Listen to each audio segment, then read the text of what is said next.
Quem encontrou 1 Coríntios capítulo 1, vamos agora no versículo 27. Diz assim: mas Deus escolheu as coisas loucas deste mundo para confundir as sábias. E Deus escolheu as coisas fracas deste mundo para confundir as fortes. E Deus escolheu as coisasvis deste mundo e as desprezíveis e as que não são para aniquilar as que são, para que nenhuma carne se glorie perante Ele. E graças a Deus. O texto que eu vou compartilhar nessa noite: o errado que deu certo. Antes de eu mergulhar no entendimento dessa noite, para que você possa compreender aquilo que o Senhor quer falar ao teu coração, é importante primeiro nós irmos para aquilo que é certo, mas deu errado. E se nós somos entrar dentro daquilo que é certo e que deu errado, nós vamos lá em Ezequiel, no capítulo 28, versículo 11, que diz assim: veio a minha palavra do Senhor dizendo: filho do homem, levanta uma lamentação contra o rei de Tiro e disse: assim diz o Senhor Deus, tu és o sinete da perfeição, cheio de sabedoria e formosura. Estava no Éden, jardim de Deus, de todas as pedras preciosas te cobrias, o sárdio, o topázio, o diamante, o berilo, o ônix, o jaspe, a safira, o carbúnculo e a esmeralda. De ouro se fizeram os engates dos ornamentos, no dia que foste criado, foram eles preparados. Esse texto que fala em Ezequiel 28 está falando a respeito de Lúcifer. Falar de Lúcifer ou de Lucifer, mais conhecido dentro da latim, transliteração latina, Lucifer, ou Belém Ren Shará, que é o termo original hebraico. E tem outro termo que é conhecido dentro da Cabala, que eu prefiro não pronunciar e nem falar. Mas aqui fala a respeito de Lúcifer. Esse que certamente todos já ouviram falar dele. Quando a Bíblia diz aqui a respeito que levanta uma lamentação contra o rei de Tiro, está falando acerca de uma autoridade. E aqui agora o profeta começa a discorrer sobre quem que é este. Começa a dizer para ele: assim diz o Senhor Deus, tu és o sinete da perfeição. Quando nós falamos, quando a Bíblia fala que é sinete da perfeição, é importante você entender o que seria o sinete. O que é o sinete? Para que você possa entender, eu trouxe um anel. Esse anel no passado nós entregamos para os pastores da ceia.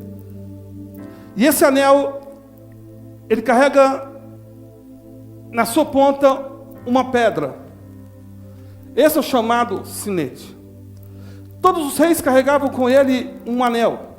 Mas esse anel funcionava como uma forma de selo. Quando o rei queria autorizar algo, queria legitimizar algo, o que o rei fazia? O rei então, ele pegava o seu anel, molhava e batia o seu anel sobre o lugar. Este era o chamado selo do rei. Quando nós olhamos no livro do Apocalipse a respeito do selo, do Espírito Santo, a ação do Espírito Santo, está falando sobre esta marca, que é colocada sobre todos nós.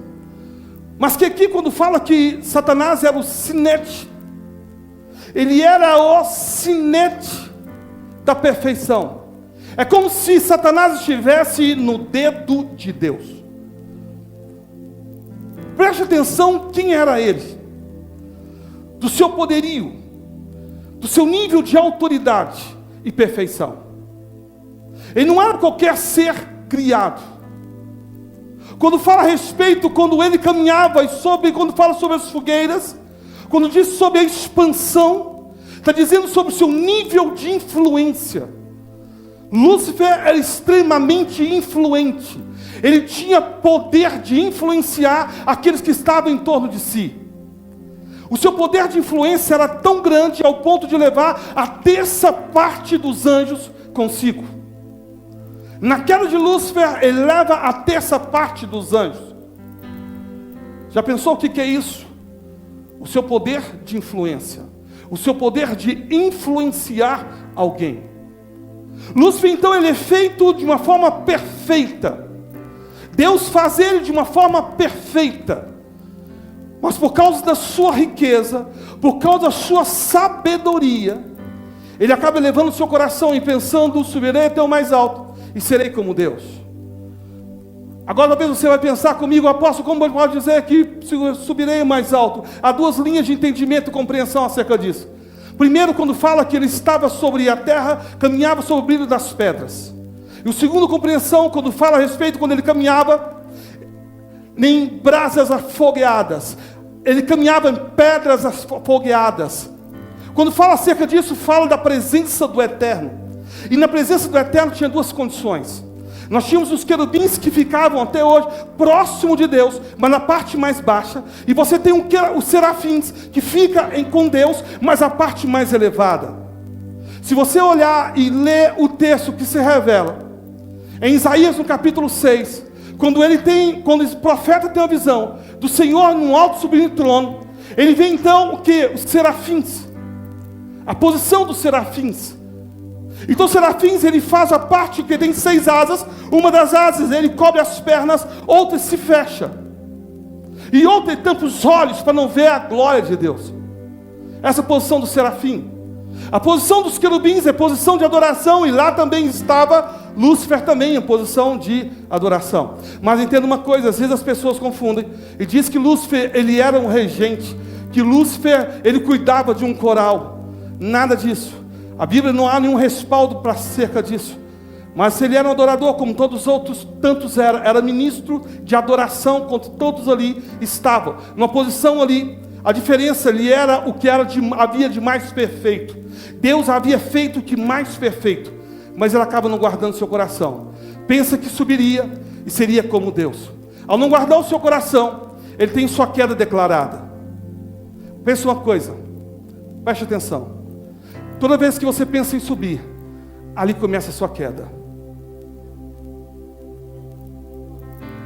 Toda vez que você pensa em se elevar, ali começa a sua queda.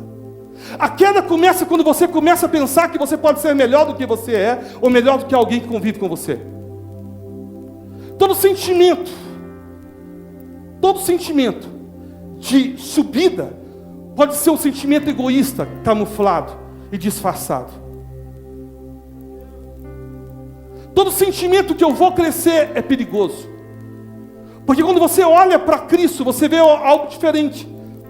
Quanto mais se aproxima do Senhor, mais você tem o entendimento que você tem que reclinar, tem que se humilhar, tem que descer, tem que entender que é aos pés da cruz, e não no alto da cruz, é nos pés da cruz.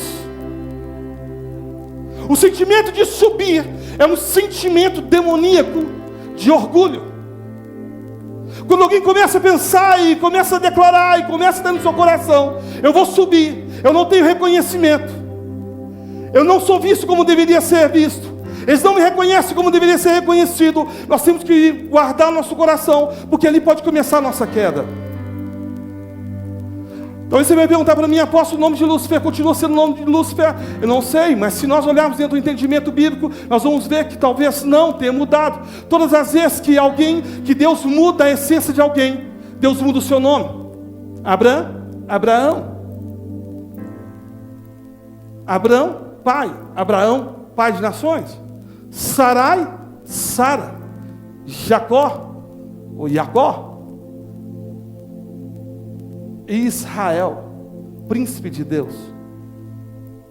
Todas as vezes que Deus tem um encontro com alguém, quando Ele muda seu nome, Ele quer dizer que a sua essência está mudada. E uma vez que Satanás caiu diante do Senhor, obviamente a sua essência foi mudada, o seu caráter foi mudado.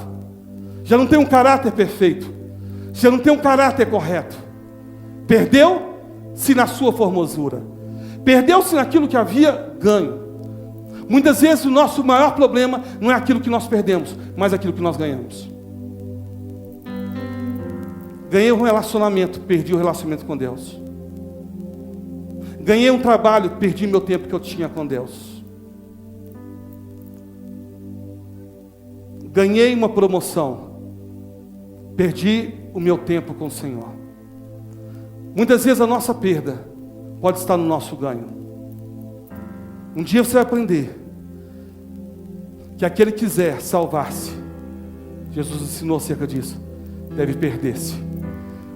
Aquele que perde, acha. Quem está entendendo esse mistério? O segredo está em perder, para que possa ser encontrado. O segredo está em descer, para que possa ser achado. Uou! Lúcifer se perde. Aquilo que era certo torna-se o errado. Segundo exemplo, nós encontramos em Gênesis capítulo 1, versículo 26. Façamos o homem conforme a nossa imagem e a nossa semelhança. Deus faz o homem perfeito. Era certo. De repente, o que é certo, o que aconteceu? Viu a mulher que a árvore era boa, fruto bom para se comer, agradável aos olhos. Tomou para si e deu ao seu marido. O homem é feito na perfeição. O homem é feito conforme a imagem do Senhor. Não havia pecado sobre a terra. Mas só que aquilo que era certo transformou-se no errado. Agora você vai entender que você é alguém que é errado, mas que deu certo.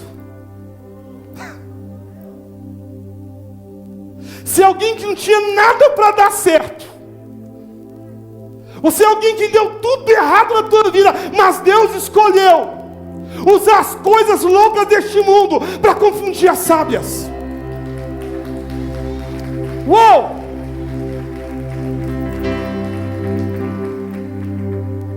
Eu vou usar como exemplo a história de um homem.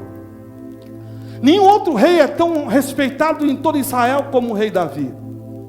O que eles aguardam no dia de hoje seria o Mashiach, o Messias que vai vir da linhagem de Davi. Nenhum rei tem tanto respeito. Se você for em Israel, em Jerusalém, na parte mais elevada, chamado Monte Sião, você vai chegar na área do cenáculo, e abaixo do cenáculo tem um local que é chamado a tumba de Davi. E neste local fica judeus ali 24 horas, judeus ortodoxos, orando, lendo o Talmud, ou lendo a Torá, 24 horas. Na frente tem o que? A tumba de Davi, que eles acreditam que ali estão os ossos de Davi. Orando 24 horas. Nenhum outro homem, nenhum outro rei tem uma tumba onde recebe oração 24 horas. A não ser Davi. Na entrada você vai ver uma estátua de quem? Davi. Nenhum outro rei tem uma estátua a não ser Davi. Davi é extremamente respeitado. Mas entenda uma coisa, não era para Davi ser amado, não era para Davi ser escolhido. Por quê? Porque se quando você observar a história de Davi, não tinha absolutamente nada a ver. Primeira coisa que nenhum judeu vai comentar contigo: Davi, ele não era legitimamente um judeu.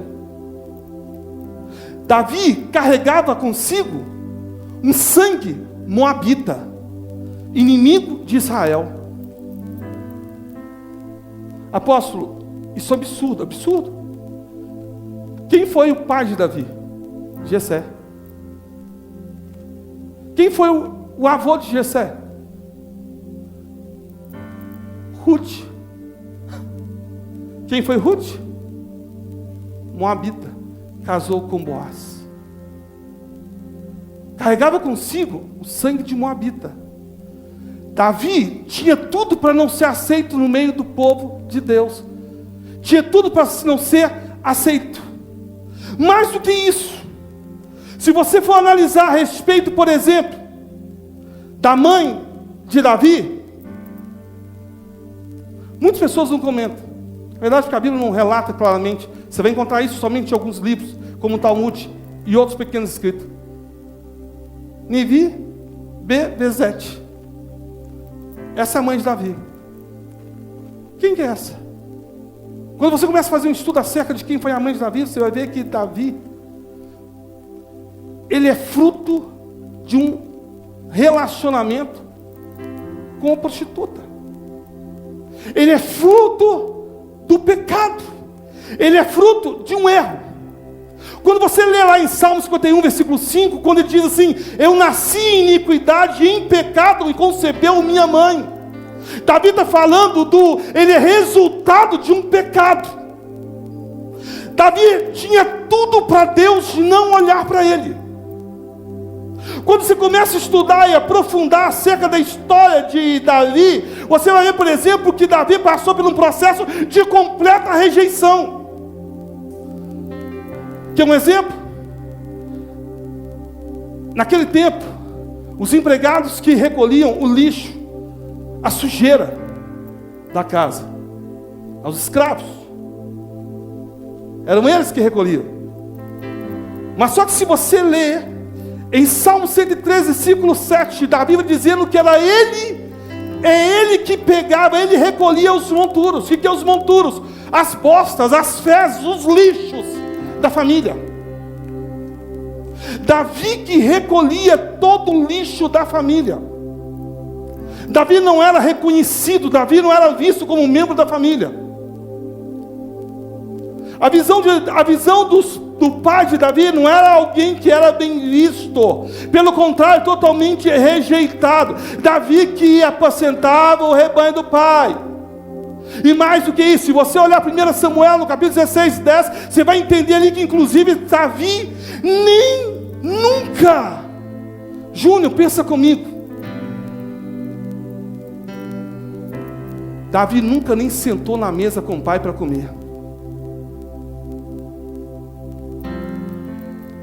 Eu quero que você saia nessa noite com uma compreensão bíblica acerca da história deste homem. E por que Deus usa das coisas loucas deste mundo para confundir as sábias? Davi nem sentava na mesa. Sabe quem podia sentar à volta da mesa? Os filhos. Somente os filhos. Jesus fala isso, Jesus responde isto. A mulher, uma fenícia. Quando Jesus responde ainda para... Jesus fala, não é certo que você sente, que você coma da comida. Não é correto. E ela responde, mas até os cachorrinhos podem comer do resto da mesa. Davi era como um cachorrinho. Tinha tudo para dar errado. Davi era rejeitado. Quando você vê a chamada de Davi, quando você vê o que acontece, quem que deveria ter dado certo, Kiko? Saul, da tribo de Benjamim, vistoso, bem criado, uma excelente família, falava bem, tinha condição, sabedoria, formação, aos olhos de Samuel perfeito, aos olhos do povo perfeito, tinha tudo para dar certo, deu errado. Você vai entender porque muitas pessoas olham para você e dizem assim, você tinha tudo para dar certo, tudo para dar errado, está dando certo.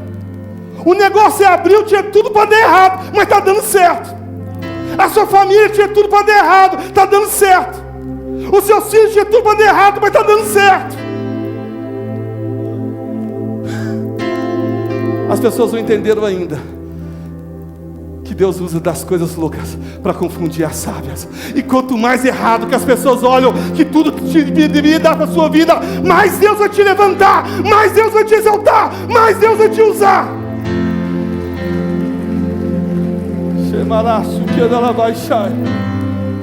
Tinha tudo para dar errado, é filho de maconheiro. Tinha tudo para dar errado, é filho de cachaceiro. E tinha tudo para dar errado, a família é toda estranha. Tinha tudo para dar errado, mal sabe ler. Tinha tudo para dar errado, analfabeto. Tinha tudo para dar errado.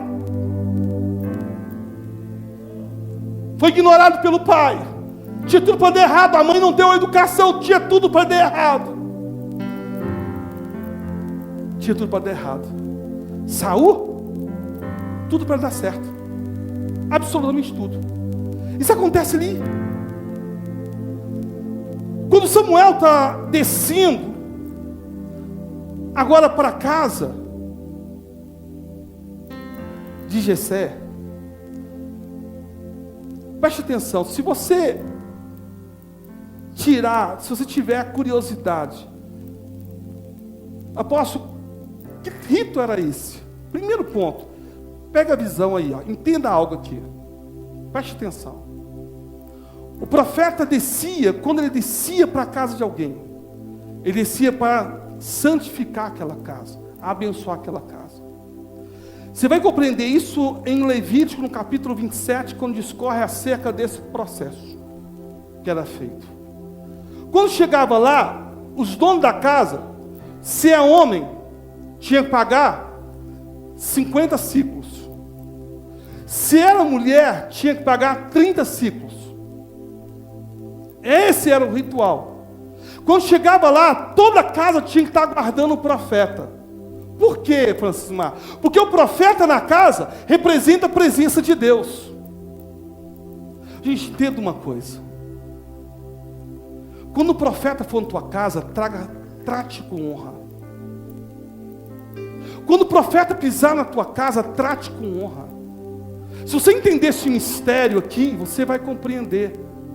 Apóstolo, mas isso aqui está falando do Velho Testamento. Não, lógico que não é do Velho Testamento. O próprio Jesus fala acerca disso. Quando Jesus vai falar a respeito do envio dos seus discípulos, ele vai dizer o quê? Aquele que der pelo menos uma aguinha, ao que dá o que beber a um dos meus pequeninos, não perderá uma parte, uma recompensa. Por quê? É o princípio espiritual. É uma lei espiritual, é um código espiritual. Quando você recebe um profeta na condição de profeta, você recebe aquilo que está sobre a vida do profeta.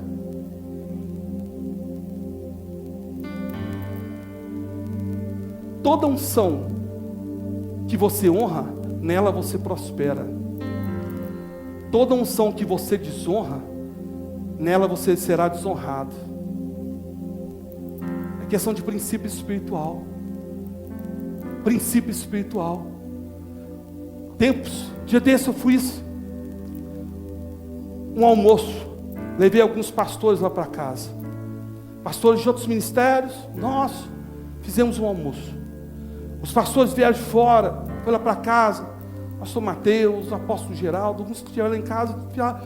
Apóstolo, quanto que é? O que vai cobrar? Eu não. Eu estou recebendo profetas na minha casa. Apóstolo, pode receber agora, por isso eu faço isso. Não, sempre fiz. Eu me lembro antigamente o pastor Euler, naquela época, né, Kiko? O Gilmar também lembra bem do pastor Euler, a gente fazia os churrasquinhos. O pastor Euler mutuava de tanta asinha no chão, a gente só tinha condição de comprar asinha. Princípio de honrar profeta. Eu chego na casa do Kiko, Kiko é meu irmão. Kiko podia chegar e falar: ô folgado, o que você está fazendo aqui? Primeira coisa quando eu chego na casa do Kiko, Kiko já vira: Elisângela, prepara um café. Amanda, vai lá buscar um negócio lá agora, lá, vai lá buscar isso, buscar aquilo. Eu fico constrangido: o Kiko não precisa não, Elisângela não precisa não. Eles, não, o senhor não pode sair daqui sem comer alguma coisa. Princípio da honra. Isso tem que estar no teu coração. Dia desse aí o Mateus e a Thaís chamou a gente. Não, paizão, eu preciso fazer um jantar para vocês. Princípio de honra. Eu estou dizendo para me chamar, estou falando qualquer profeta, estou falando homem de Deus, ou mulher de Deus, um discipulador da tua vida. Quando você honra com princípio de honra, você é abençoado em cima daquela mesma unção. Quem está entendendo isso? Quando o profeta ia para casa de alguém, tudo era preparado para receber o profeta. Então o que acontece? Desce Samuel, prepare-se a mesa. Agora os filhos de Samuel, os filhos de Jessé, estão aguardando o profeta chegar. A comida está sobre a mesa. Qualquer hora o profeta bate na porta. O profeta bate na porta. Quando entra, o profeta carregava consigo uma instrução: ungir ali o novo rei de Israel. O profeta carregava esse segredo porque sabia que se por acaso Saul soubesse, poderia até mesmo ser morto por ele. O profeta está descendo apenas com um sentimento: eu vou apenas fazer o trabalho que orienta em Levítico 27, fazer o processo de purificação, de apresentação dos filhos da casa. Quando ele chega lá, e agora ele está sabendo o que vai acontecer, ele pega então um chofar, carrega consigo o chofar, que é o instrumento da unção. De repente agora começa a refeição, está o profeta observando quem que é, e olha alguém do meio e observa Eliabe, bonito, vistoso, lindo, alto, coração não guarda, e ele diz, certamente é ele, aquele que Deus quer ungir nessa casa. De repente o que acontece? Ele começa agora a chamar, Eliabe, vem até a frente. Quando Eliabe vem até a frente, agora é tempo de se apresentar.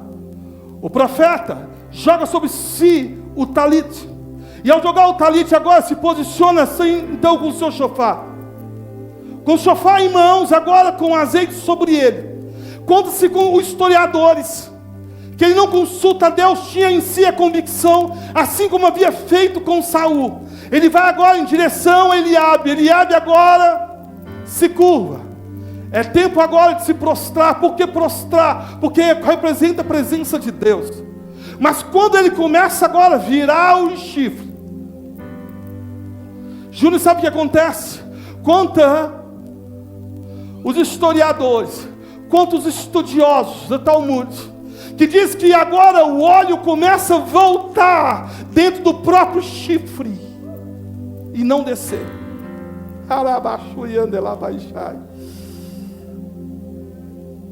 Quando Deus quer chamar, não é homem quem impede. Quando Deus quer usar, não é ninguém que coloca empecilho. Agindo Ele, quem o impedirá?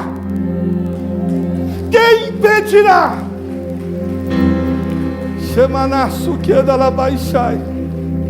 Ele começa agora a discorrer, o óleo não cai.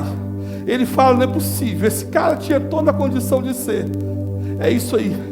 Às vezes você olha para você e fala, não dou nada, eu não tenho condição. Fulano de tal sim, vai dar um grande pregador. Ciclano vai dar um grande ministro de louvor. Beltrano vai ser um excelente dançarino porque leva jeito. Mas Deus vai lá e pega aquele que está escondido por detrás das malhadas, que mal sabe conversar, mal sabe falar, e fala, eis que te digo, eu vou te levantar, filho meu, farei de ti um instrumento de libertação. Chama lá, que anda lá baixei. As pessoas olham e observam, como assim? Eu não dava nada para ele, eu não dava nada para ela não levava jeito para nada, tem alguma coisa errada. O apóstolo está escolhendo porque deve gostar, o pastor deve gostar. Não, ele escolheu por detrás das malhadas.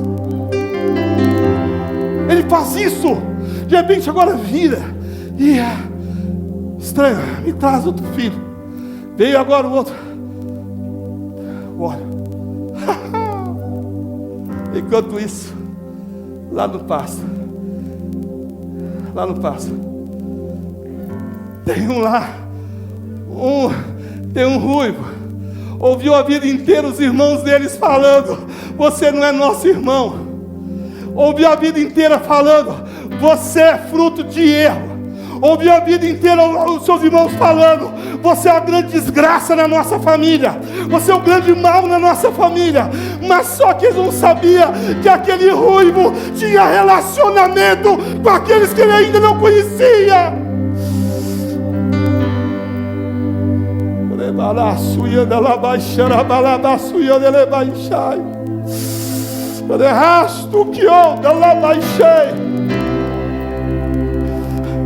O que não sabia é que naquele pasto, aquele ruivinho já tinha enfrentado leões, já tinha enfrentado urso, na fé no Deus que estava sustentando em dias da adversidade. Que anda lá baixar. Vem segundo, vem terceiro, manda o quarto, manda o quinto. Lebalaço ia dela baixar.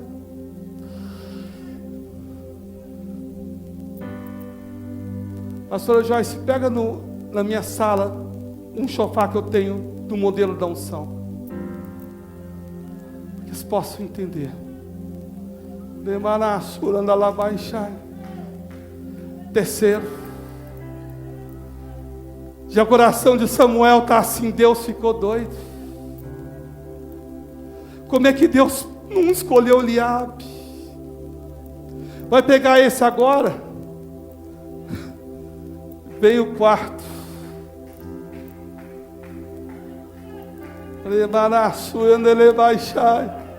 Cadê? Está acabando a mesa. Está acabando a mesa, Júnior. Está todo mundo indo e Deus não confirma com ninguém. O óleo não cai. Manda o quarto.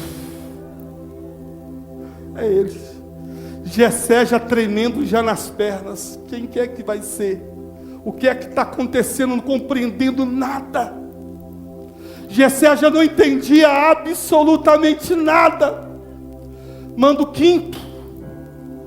O quinto posiciona e da mesma forma ele também não entendia mais nada.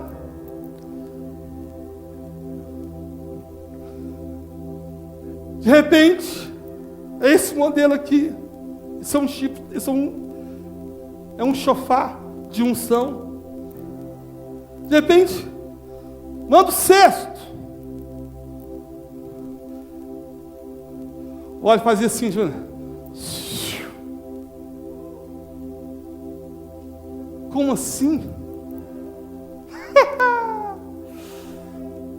Só pode ser o último, é 7. Número de Deus. 7 Espíritos de Deus. É o 7º. Está aí um mistério. É o 7º. Quando chega o 7º, nada. Samuel já chateado já com tudo, fala, acabou todo mundo. Samuel não conhecia Davi. Entenda uma coisa, Samuel era o profeta de Israel e não conhecia Davi. Ainda que eu, como profeta, não te conheço, mas ele te conhece. Eu não preciso te conhecer, é ele que precisa te conhecer. Eu não preciso te chamar, é ele que tem que te chamar. Eu não preciso te separar, é ele que te chama e te separa.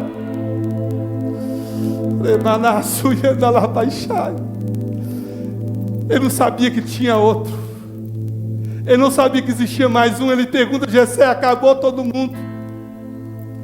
Jessé já meio envergonhado, dizendo, como eu vou falar agora que tem mais um, mas é fruto de pecado, cheio de problema, filho bastardo, afastado, deixei no pasto, todo mundo aqui, os irmãos todos, uma grande festa, comilança, como que esse menino, vou buscar esse menino lá.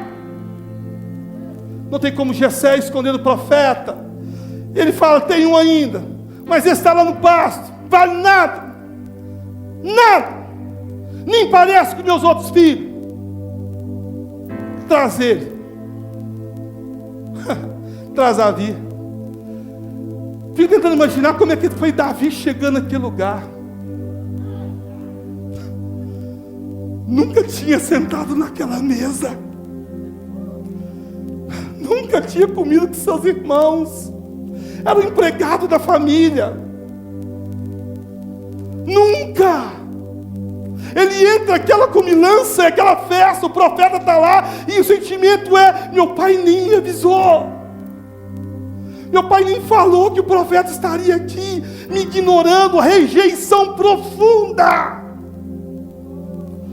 Apóstolo, me sinto rejeitado de dizer uma coisa, Deus ama chamar quem é rejeitado, Deus ama separar quem é rejeitado.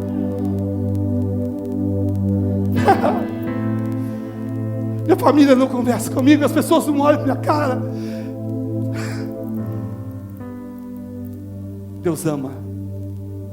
Entra Davi. Quando entra o menino, lá vai agora, de repente agora, o óleo começa a borbulhar. Ele já começa a sentir algo diferente. Ainda na mão dele começa agora a escorrer o óleo. E você vai entender que ele vai dizer depois, unja minha cabeça com óleo e o meu cálice transborda. Que anda lá começa o óleo que não estava caindo, começa a descer, escorrer. Agora ele tinha convicção que era o momento de separar e consagrar. E esse que é rejeitado, chega agora o ruivo. O que acontece? Ele simplesmente agora, o profeta começa a derramar sobre a cabeça dele. O óleo começa a cair. Jessé chorando, envergonhado, dizendo: como eu posso ter ignorado? Os seus irmãos não entendendo nada. É assim que acontece. É assim que Deus faz. Davi tinha tudo para dar errado. A vida de Davi tinha tudo para dar errado, mas Deus fez que desse certo. Você que está aqui nesta noite, talvez olhar para a tua vida, você vai dizer: tinha tudo para que as coisas pudessem dar errado na minha vida. Mas se você está aqui nesta noite, porque Ele te escolheu, Ele te chamou, Ele te confiou. Quem toma posse dessa verdade, Rendalasto que anda lá baixai. Davi começa agora a ser perseguido pelos seus próprios irmãos. E passa para a parte final. Entenda uma coisa: as pessoas irão ter raiva de você pelo mesmo motivo que Deus te escolheu. Quem está entendendo isso? Essa menina fala demais. Tagarela, vai falando. Deus fala: é ela que eu quero. Vai falar da minha palavra.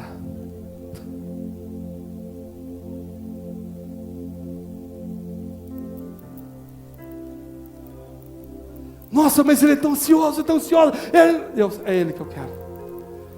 Ele vai ficar ansioso para todos os dias ter um momento dele comigo. É o Deus que age. É o Deus que pega tudo que tinha para dar errado, Ele faz dar certo. Lá atrás tinha tudo para dar certo, deu errado. Davi foi o único homem que foi chamado o homem segundo o coração de Deus. Sabe por quê? Não é por causa da sua perfeição. Pelo contrário, Davi errou. Davi não vigiou. Davi vacilou. Mas foi chamado um segundo o coração de Deus. Porque Davi tinha uma coisa que Saul não tinha: quebrantamento. Davi era quebrantado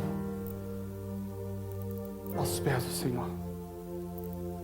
Senhor, se o Senhor quiser tirar a minha coroa, tira. Já pensou nisso? Saul tinha coroa, mas Davi que tinha unção.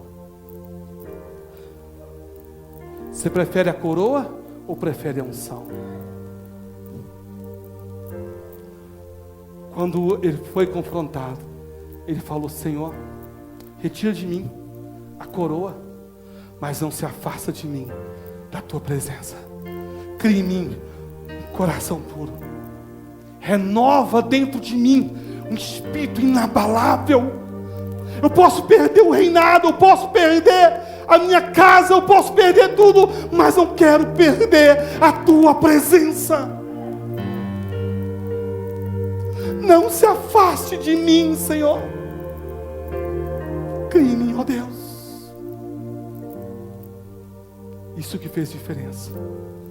Coração puro,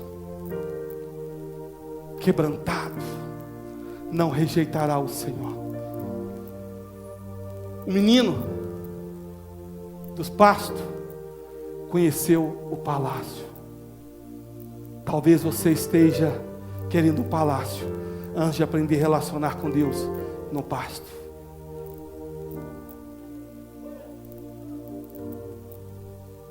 É tempo de aprender. Estou passando por dificuldade, eu estou passando uma peleja. Confia nele. Talvez você esteja realmente no pasto, mas chegará um momento que Ele te colocará você no palácio. Ele não te deixou, Ele não te abandonou. Ele tirou você do curral, Ele vai te tirar. E Ele tirou você do curral. Ele te escolheu detrás das malhadas. Fique de pé no seu lugar, homens e mulheres de Deus. Fique de pé no seu lugar. Ele te escolheu, Ele te chamou.